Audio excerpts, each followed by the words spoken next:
Shalom saudara-saudara, hari ini Rabu 18 Agustus 2021. Firman Tuhan kita terambil dari Yunus pasalnya yang kedua, ayat yang pertama sampai dengan 12. Tetapi saya akan membaca ayat yang pertama sampai dengan ketiga. Demikianlah bunyi firman Tuhan. Berdoalah Yunus kepada Tuhan Allahnya dari dalam perut ikan itu, katanya, dalam kesusahanku aku berseru kepada Tuhan dan ia menjawab aku. Dari tengah-tengah dunia orang mati aku berteriak dan kau dengarkan suaraku. Telah kau lemparkan aku ke tempat yang dalam, ke pusat lautan. Lalu aku terangkum oleh arus air, segala gelora dan gelombangmu melingkupi aku. Saudara, saya yakin saudara pasti pernah mendengar sebuah lagu yang berbunyi demikian. Sepanjang jalan Tuhan pimpin, itu cukup bagiku. Saudara, ini adalah sebuah lagu yang ditulis oleh Fanny Crosby, seorang perempuan yang ketika dilahirkan dalam keadaan yang sempurna, tetapi kemudian beberapa bulan dia sakit. Dan ketika dibawa kepada dokter, diberikan obat, ada kesalahan di sana yang pada akhirnya menyebabkan dia mengalami kebutaan seumur hidupnya. Saudara, ada banyak masa sulit yang dia lewati. Tapi puji Tuhan, saudara, justru di tengah masa sulit itu, dia dapat menulis 8.000 him. Dan salah satunya adalah pujian Sepanjang Jalan Tuhan Pimpin, yang ditulis sebagai ungkapan syukur atas pertolongan Tuhan yang ajaib ketika ia mengalami masa-masa sulit. Saudara, Yunus pun juga pernah merasakan keajaiban pertolongan Tuhan, sehingga lahirlah sebuah untaian doa syukur. Bukan pujian, saudara ya.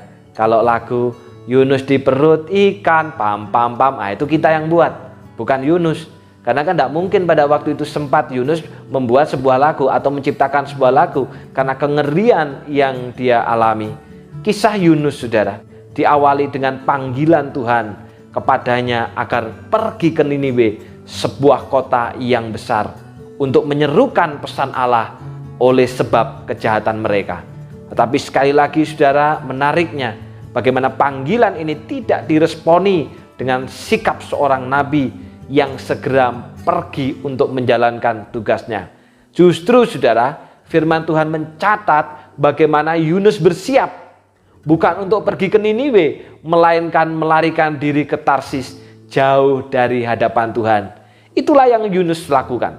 Singkat cerita, saudara, ketika Yunus naik kapal pergi ke Tarsis, Tuhan menurunkan angin ribut sehingga terjadi badai yang besar dan kapal yang ditumpanginya hampir terpukul hancur.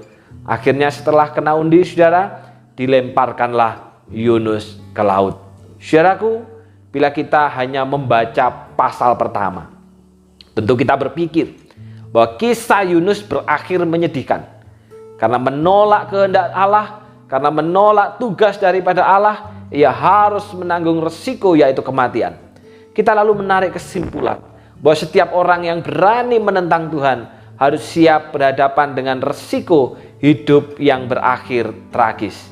Kita memang tidak boleh main-main dengan kehendak Allah, saudara.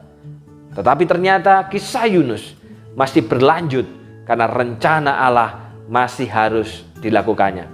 Saudara, atas penentuan Tuhan, Alkitab katakan bahwa seekor ikan besar datang menelan Yunus, dan Yunus pun tinggal di dalam perut itu. Di dalam perut ikan itu, saudara, dalam kondisi yang bila terjadi pada orang lain pasti merupakan pengalaman maut, lahirlah doa, pertobatan, dan syukur. Itulah keajaiban kasih setia dan anugerah Allah. Di dalam kedalaman samudra raya dan kegelapan maut dalam perut ikan, hidup dari Allah bekerja. Di perut ikanlah Yunus memiliki waktu untuk berdiam dan berefleksi, dan ia menyadari akan dosanya. Di tengah kepengapan, ketakutan yang mencekam, Yunus berdoa dan berseru kepada Tuhan, telah terusir aku dari hadapan matamu. Mungkinkah aku memandang lagi bait-Mu yang kudus?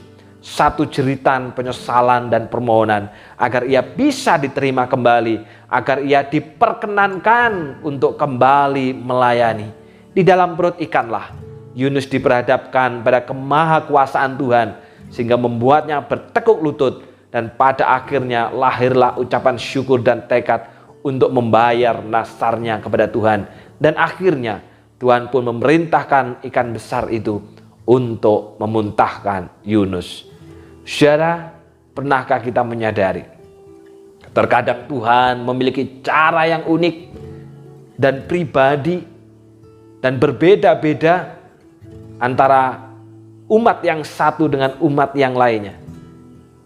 Allah punya cara yang menarik dalam menghadapi setiap anaknya. Setiap orang diperlakukan secara berbeda dan khusus, tetapi yang pasti kasih dan kemurahannya selalu besar bagi setiap kita. Ketika kita memberontak, ketika kita mulai tidak taat, ketika kita lari dari kebenaran, bahkan meninggalkan Tuhan dan firman, kadang Tuhan mengizinkan ikan-ikan besar itu menelan kita. Dengan tujuan apa, saudara? Supaya kita bisa kembali ke hadapannya. Karena itu, saudara, tidak perlu kita menunggu ikan besar itu datang supaya kita bisa mengalami pertobatan, supaya kita bisa mengalami kedekatan sama seperti Yunus. Perlu ikan besar untuk menelan, perlu ikan besar untuk membuatnya merenung, perlu ikan besar untuk membuatnya bertobat. Tetapi bagi kita, cukuplah kebenaran firman Tuhan. Ketika Tuhan masih berbicara kepada kita lewat firman, jangan keraskan hati untuk berbalik kebenaran. Jangan keraskan hati untuk berbalik kepadanya. Jangan menunggu ikan besar datang untuk menelan kita, baru kita mengalami pertobatan dan penyesalan. Tuhan memberkati.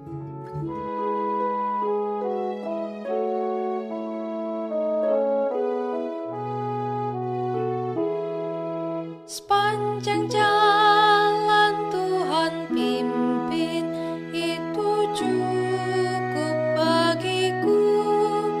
Rahmat-Nya selalu serta dan melindungi daku.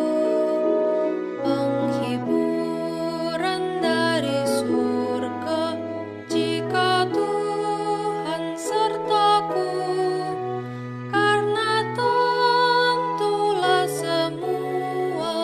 Diperbuatnya baik itu, karena tentulah semua diperbuatnya baik itu.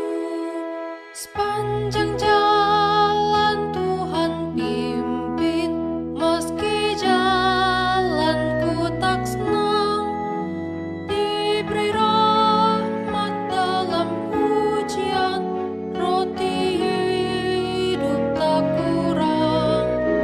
Meski ku merasa haus penat dan jiwa menanggung berat, dari batu air memancar, terbitlah kegirangan.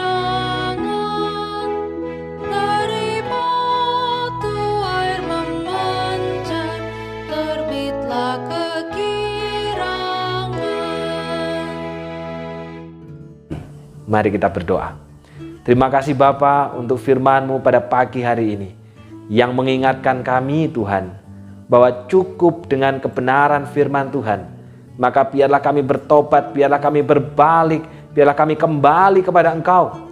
Ketika firman-Mu berbicara, menegur dan mengingatkan kami Tuhan, cukup dengan firman itu kami akan berbalik kepada Tuhan.